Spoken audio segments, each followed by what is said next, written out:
നമസ്കാരം. നമ്മൾ ഇന്ന് നോക്കുന്നത് ആറ്റോമിക് ന്യൂക്ലിയസിന്റെ വലുപ്പം, ആരം, പിന്നെ അതിന്റെ ആകൃതി ഇവയെക്കുറിച്ചുള്ള ഒരു പഠനമാണ്. ന്യൂക്ലിയർ ഘടന മനസ്സിലാക്കാൻ ഇതൊക്കെ വളരെ പ്രധാനപ്പെട്ട കാര്യങ്ങളാണല്ലേ? അതെ. ഈ പഠനത്തിലെ പ്രധാന കണ്ടെത്തലുകൾ എങ്ങനെ കുറച്ചുകൂടി വ്യക്തമാക്കാം അല്ലെങ്കിൽ ശക്തമാക്കാം എന്നാണ് നമ്മളിന്ന് നോക്കുന്നത്. അപ്പം നമുക്ക് ആദ്യത്തെ പോയിന്റിലേക്ക് കടക്കാം. ശരി. ന്യൂക്ലിയർ ആരം നിർവചിക്കുന്നതിലെ ഒരു വ്യക്തത കുറവിനെക്കുറിച്ചാണ്. പഠനം പറയുന്നുണ്ട്, സൈദ്ധാന്തികമായി ന്യൂക്ലിയസിന് അങ്ങനെ ഒരു കൃത്യം അതിർത്തിയില്ലാന്ന്, അല്ലേ? ഒരു മേഘം പോലെയാണെന്ന്. അതെ അതെ. പക്ഷേ തൊട്ടു പിന്നാലെ പ്രവർത്തനപരമായ നിർവചനങ്ങൾ, ഈ ഓപ്പറേഷണൽ ഡെഫിനിഷൻസ് വെച്ച ആരമളക്കുന്ന കാര്യം പറയുന്നു.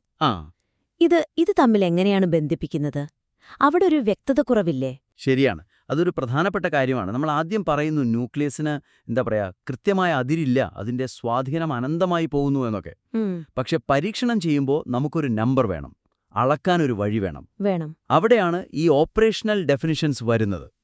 പക്ഷെ പഠനത്തിൽ ഈ സൈദ്ധാന്തിക ആശയത്തിൽ നിന്ന് പ്രായോഗിക അളവിലേക്ക് വരുന്നതിന്റെ കാരണം അത് കുറച്ചുകൂടി വ്യക്തമാക്കാമായിരുന്നു. അതായത് എന്തിനാണ് ഈ ഓപ്പറേഷണൽ ഡെഫിനിഷൻസ് ഉപയോഗിക്കുന്നതെന്ന് തുടക്കത്തിലേ പറയണമെന്നാണോ? അതെ, കാരണം ഇപ്പോൾ വായിക്കുമ്പോൾ അതിരില്ലാന്ന് കേട്ട ഉടനെ half density radius, skin thickness എന്നൊക്കെ കേൾക്കുമ്പോൾ ഒരു ആശയക്കുഴപ്പം വരാം. ശരിയാണ്.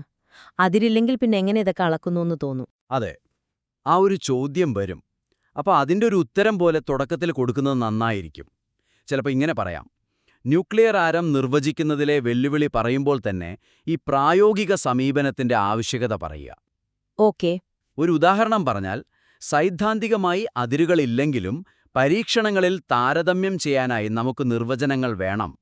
അതുകൊണ്ടാണ് സാന്ദ്രത പകുതിയാകുന്ന ദൂരം, മീൻ റേഡിയസ്, അല്ലെങ്കിൽ സാന്ദ്രത കുറയുന്ന ഭാഗത്തിന്റെ കനം, സ്കിൻ തിക്നെസ് പോലുള്ള അളവുകൾ ഉപയോഗിക്കുന്നത്. ഇവ സൈദ്ധാന്തികമായ അതിരില്ലായ്മയെ പൂർണ്ണമായി കാണിക്കുന്നില്ലെങ്കിലും ന്യൂക്ലിയസുകളെ താരതമ്യം ചെയ്യാൻ വളരെ ഉപകാരപ്രദമാണ്. ഇങ്ങനെയൊരു വിശദീകരണം കൊടുത്താൽ അത് നന്നായിരിക്കും. അപ്പൊ ആ ഒരു വിടവ് നികത്തപ്പെടും. സൈദ്ധാന്തികമായ കാര്യവും പ്രായോഗികമായ അളവെടുപ്പും തമ്മിലുള്ള ഒരു പാലം. അതെ അതെ. ക്വാണ്ടം തലത്തിൽ ഇത് സാധാരണവുമാണ്. ഇലക്ട്രോൺ ക്ലൗഡിനും ഇല്ലല്ലോ ഒരു കൃത്യം അതിർത്തി. ശരിയാണ്. നമ്മൾ ഏറ്റവും സാധ്യതയുള്ള ദൂരം അങ്ങനെയൊക്കെയല്ലേ പറയൂ. അതുപോലെ തന്നെ ഇവിടെയും ആ ഒരു പശ്ചാത്തലം കൊടുക്കുന്നത് നല്ലതാണ്. ഓക്കെ, അത് വളരെ വ്യക്തമായി. ഇനി അടുത്തൊരു പോയിന്റിലേക്ക് പോവാം. ശരി. ന്യൂക്ലിയർ ആരമളക്കാൻ പലതരം പരീക്ഷണ രീതികളുണ്ട്. പഠനത്തിൽ പറയുന്നുണ്ട് ഇലക്ട്രോൺ സ്കാറ്ററിംഗ്, ആൽഫ കണിക സ്കാറ്ററിംഗ്, അങ്ങനെ പലതും. ഈ രീതികളെല്ലാം തരുന്ന വിവരങ്ങളെ എങ്ങനെ ഒന്നുകൂടി വ്യക്തമായി ബന്ധിപ്പിക്കാം? അതൊരു നല്ല ചോദ്യമാണ്. പഠനത്തിൽ ചാർജ് വിതരണം അളക്കുന്ന രീതികൾ, പിണ്ഡവിതരണം അളക്കുന്ന രീതികൾ എന്നൊരു തരംതിരിവ് കൊടുത്തിട്ടുണ്ട്. അത് നല്ലതാണ്. ഓക്കെ. പക്ഷേ ഓരോ രീതിയും ആ R=R0 a⁻⁻³ സമവാക്യത്തിലെ R0യെ എങ്ങനെ ബാധിക്കുന്നു? അതായത് ഓരോ രീതി തരുന്ന ആരം എന്തിനെയാണ് കാണിക്കുന്നത്? ചാർജിനെയാണോ മൊത്തം പിണ്ഡത്തെയാണോ? അത് വ്യക്തമാക്കണം. നിലവിലത് അത്ര വ്യക്തമല്ലാന്നാണോ? നേരിട്ടങ്ങ് പറയുന്നില്ല. ഇപ്പോ ഇലക്ട്രോൺ സ്കാറ്ററിംഗ്, അത് ഇലക്ട്രോണും പ്രോട്ടോണും തമ്മിലുള്ള വൈദ്യുത കാന്തിക പ്രവർത്തനം വഴിയാണ്. ശരി. അപ്പോൾ അത് പ്രധാനമായും ചാർജ് വിതരണത്തെക്കുറിച്ചാണ് പറയുന്നത്. അതിൽ നിന്ന് കിട്ടുന്ന ആരം ചാർജ് ആരമാണ്. ഓഹോ.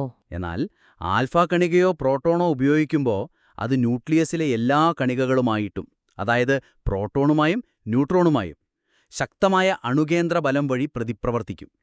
അപ്പോൾ ആ രീതികൾ തരുന്നത് പിണ്ഡാരത്തെക്കുറിച്ചുള്ള വിവരമാണ്.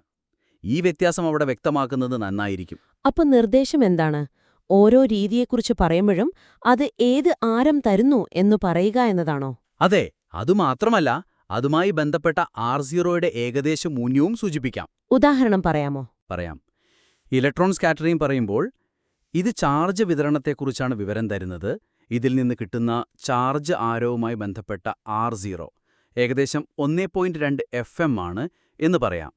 അതുപോലെ ആൽഫ സ്കാറ്ററിംഗ് പറയുമ്പോൾ ഇത് ന്യൂക്ലിയോണുകളുടെ ആകെ വിതരണം, അതായത് പിണ്ഡവിതരണമാണ് പഠിക്കുന്നത്. ഇതിൽ നിന്നുള്ള പിണ്ഡ ആരവുമായി ബന്ധപ്പെട്ട R0യും ഏകദേശം 1.2 FM ഒക്കെ തന്നെയാണ് എന്നും ചേർക്കാം. ഓക്കേ.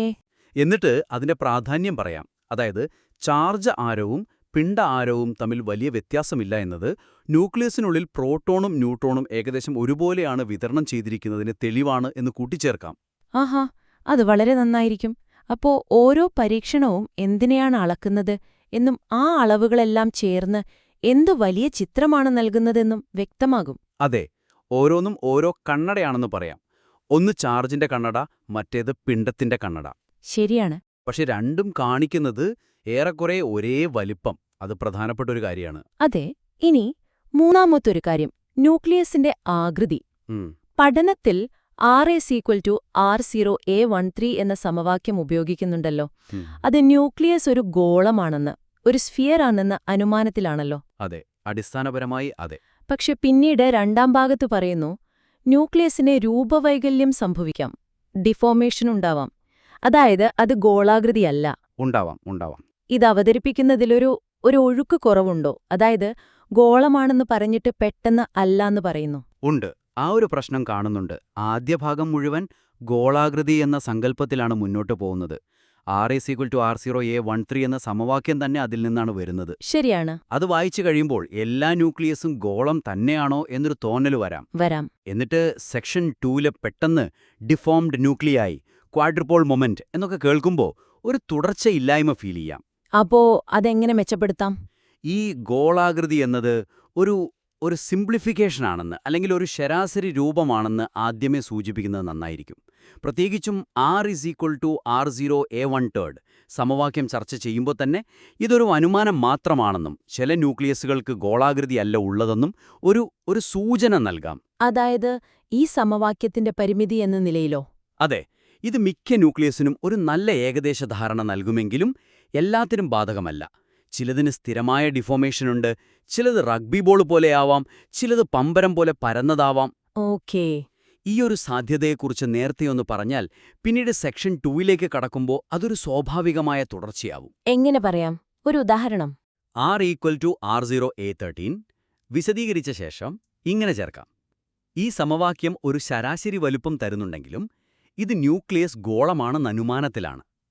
എന്നാൽ പല ന്യൂക്ലിയസുകളും, പ്രത്യേകിച്ച് മാജിക് സംഖ്യകളിൽ നിന്ന് ദൂരെയുള്ളവ, സ്ഥിരമായി ഗോളാകൃതിയിൽ നിന്ന് വ്യതിചലിക്കുന്നവയാണ്, സ്റ്റാറ്റിക്കലി ഡിഫോംഡ്. ഈ രൂപമാറ്റങ്ങളെക്കുറിച്ചും അത് അളക്കാൻ ഉപയോഗിക്കുന്ന ക്വാഡ്രുപോൾ മൊമെന്റ് പോലുള്ള കാര്യങ്ങളെക്കുറിച്ചും നമ്മൾ അടുത്ത ഭാഗത്ത് വിശദമായി നോക്കും എന്ന് പറഞ്ഞാൽ മതി. അത് നന്നായിരിക്കും. അപ്പോ R=R0A13 ഒരു തുടക്കം മാത്രമാണെന്നും കൂടുതൽ സങ്കീർണമായ രൂപങ്ങൾ വരാനുണ്ടെന്നും ഒരു സൂചന കിട്ടും. അതെ. ക്വാഡ്രുപോൾ മൊമെന്റ് എന്ന വാക്ക് അവിടെ ഉപയോഗിക്കുന്നത് ഈ രൂപമാറ്റം വെറും സങ്കല്പമല്ല, അളക്കാവുന്ന ഒന്നാണെന്ന് പറയാനും സഹായിക്കും, അല്ലേ? തീർച്ചയായും. പൂജ്യമല്ലാത്ത ക്വാഡ്രുപോൾ മൊമെന്റ് എന്നാൽ ഗോളാകൃതിയല്ല എന്നതിന്റെ നേരിട്ടുള്ള തെളിവാണ്. അപ്പോൾ ആ വാക്ക് അവിടെ ഉപയോഗിക്കുന്നത് നല്ലതാണ്. ഇത് ആ പഠനത്തിന്റെ ഘടനയെ മെച്ചപ്പെടുത്തും. വളരെ നന്നായി. അപ്പോ നമ്മൾ ഇന്ന് ചർച്ച ചെയ്ത കാര്യങ്ങൾ ഒന്ന് ചുരുക്കി പറയാം. ശരി. ഈ പഠനത്തെ കൂടുതൽ മികച്ചതാക്കാൻ 3 പ്രധാന നിർദ്ദേശങ്ങളാണ് നമ്മൾ മുന്നോട്ട് വെച്ചത്. 1. ന്യൂക്ലിയർ ആരത്തിന്റെ സൈദ്ധാന്തിക ആശയവും അതിരില്ലാത്ത അവസ്ഥ, പ്രായോഗിക നിർവചനങ്ങളും മീൻ റേഡിയസ് പോലുള്ളവ തമ്മിലുള്ള ബന്ധം തുടക്കത്തിലെ വ്യക്തമാക്കുക. എന്തിനാണ് പ്രായോഗിക നിർവചനങ്ങൾ വേണ്ടിവരുന്നത് എന്ന് പറയുക. അതെ. 2. ഓരോ പരീക്ഷണ രീതിയും, ഇലക്ട്രോൺ സ്കാറ്ററിംഗ്, ആൽഫ സ്കാറ്ററിംഗ്, ഏതുതരം ആരമാണ്, ചാർജ് ആരം, പിണ്ഡ ആരം തരുന്നത് എന്ന് വ്യക്തമാക്കണം. R0മായി ബന്ധിപ്പിച്ച് പറയണം. അതെ. എന്നിട്ട് ചാർജ് ആരവും പിണ്ഡ ആരവും ഏകദേശം തുല്യമാണെന്നതിന്റെ പ്രാധാന്യവും എടുത്തു പറയണം. ശരിയാണ്. 3. ഗോളാകൃതി അനുമാനിക്കുന്ന R=R0A13 പോലുള്ള സമവാക്യങ്ങൾ പറയുമ്പോൾ തന്നെ എല്ലാ ന്യൂക്ലിയസും ഗോളമല്ലെന്നും ചിലതിന് സ്ഥിരമായ രൂപവൈകല്യം ഉണ്ടെന്നും ഒരു സൂചന നൽകുക. ഇത് അടുത്ത ഭാഗത്തേക്കുള്ള ഒരു നല്ല തുടക്കമാവും. അതെ. അപ്പോ ഈ നിർദ്ദേശങ്ങൾ പഠനത്തിന് കൂടുതൽ വ്യക്തതയും ഒരു ഒഴുക്കും നൽകാൻ സഹായിക്കുമെന്ന് കരുതുന്നു.